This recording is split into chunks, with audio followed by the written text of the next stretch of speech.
Just imagine this for a second. A massive hurricane slams the coast. All the usual lines of communication are dead. You're a skilled radio operator. You know you can help, so you rush over to the emergency operations center. But they won't let you in the door. And listen, this isn't some made-up scenario. It's a real quote from a real after-action report. It really happened. And it brings up a huge question that we've got to talk about. When we need all hands on deck, why are good, skilled people getting turned away?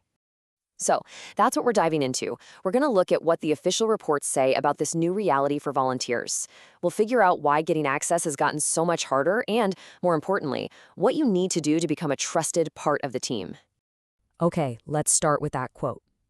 This wasn't just some random story. It was a documented event during Hurricane Michael back in 2018. A trained amateur radio operator showed up at the Bay County EOC all set to help with critical communications, and they were literally told no.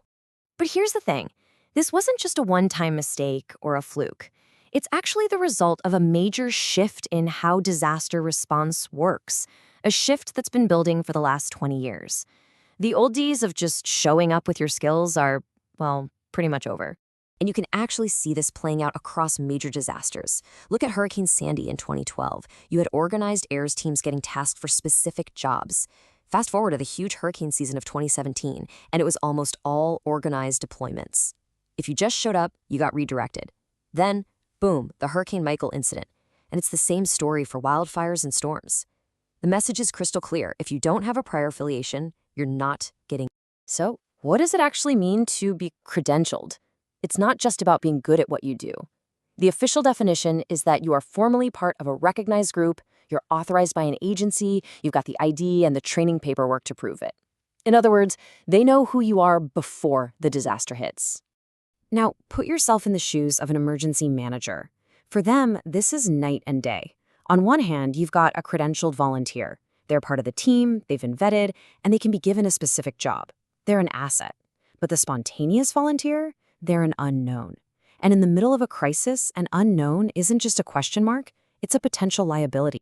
To really get why this is happening, you have to understand one thing.